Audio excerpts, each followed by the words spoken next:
All right, so moving on to the next segment here. Now, this segment will be my NFL true or false question. So, in this segment, I'll be asking the question true or false for the following NFL questions that I have for the remainder of the NFL season. So, if it's a question I ask, I will say true to the question that I believe is correct. If it's false, I'll say false to the question that I am about to address. So, starting off with true or false, question number one. Will Josh Allen win MVP? At this particular point in the season, yes, I do believe that Josh Allen will win MVP. That is a true statement.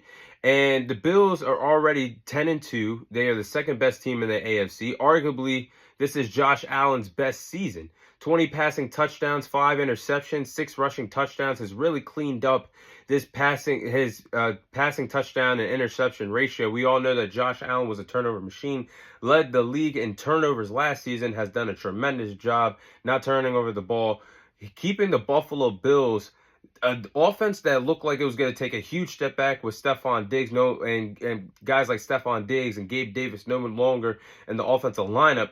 Josh Allen is producing his best offensive season of his NFL career thus far.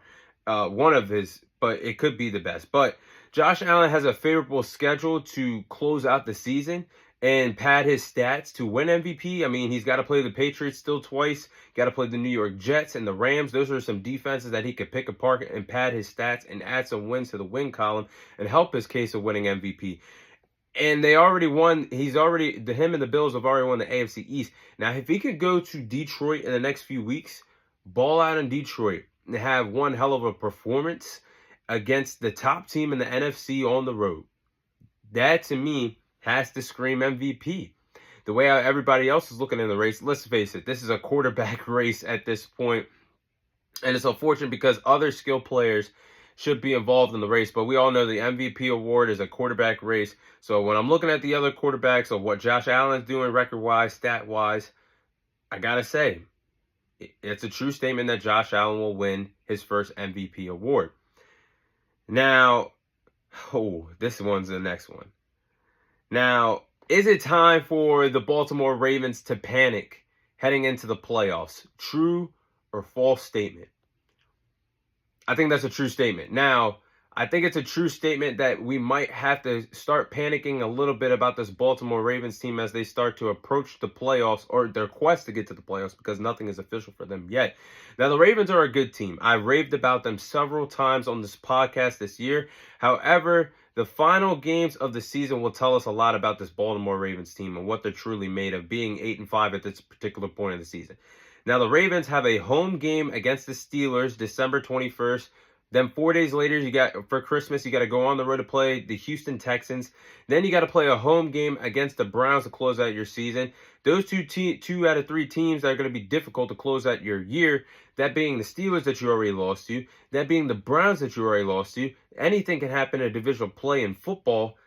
We're about to find out what this Ravens team is truly made of. And not only that, the Baltimore Ravens defense has looked suspect all year long. They have not addressed their issues of defending the pass. They still rank at the bottom tier of defenses defending the pass all year long. And they got a special teams problem as well in Justin Tucker. Justin Tucker has missed 10 kicks this year. He just missed 3 kicks against the Philadelphia Eagles. If he made 2 out of 3 kicks, they could have won that game. But when you don't have faith in your special teams kicker, Justin Tucker, one of the greatest kickers of all time, that's cold. Your defense can't stop the pass. They're one of the worst defenses in the National Football League. Being at 8-5, I don't know how confident I am. So I would start panicking if I was a Baltimore Raven fan heading in the playoffs. So yes, I do believe that is a true statement at this particular point of the season. Now, is Derrick Henry the best? Who's the better running back, and which running back is having a better year? Is Derrick Henry having a better year than Saquon Barkley? Is that a true or false statement?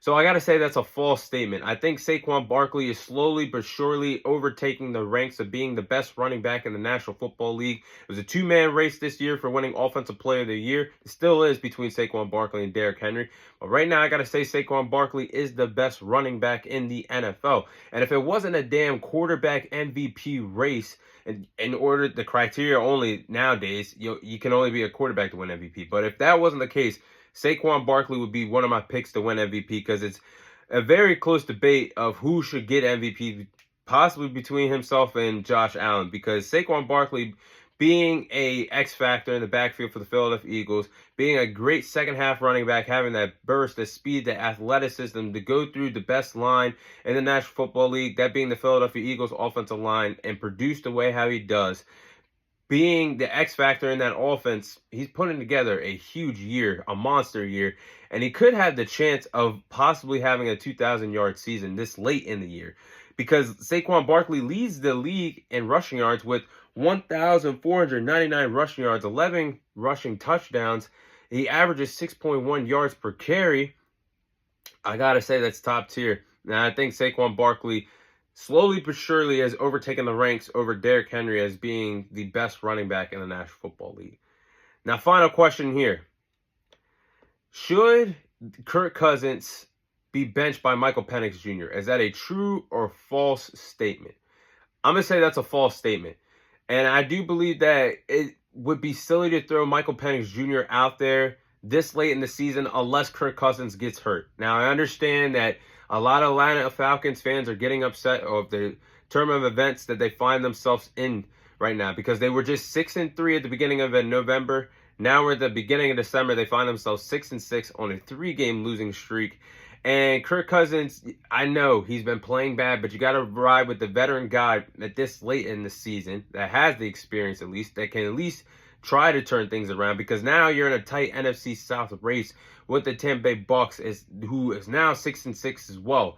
So we have a 2-team race now, and Kirk Cousins got to play better. I mean, after their win against the Cowboys when they were 6-3, ever since then, in his last 3 outings, he has 0 passing touchdowns, 6 interceptions, 4 fumbles in his last 3 games. The stats aren't pretty, but I would ride it out with the veteran guy to the end of the season. And whatever happens in the negative regards, if it is for the Atlanta Falcons, then I would reassess myself as Kirk Cousins your guy, and options to get rid of him or trade him.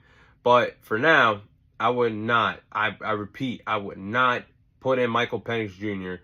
and sit Kirk Cousins at this particular point in the NFL season. But that is my NFL true or false statement questions for the remainder of the NFL season.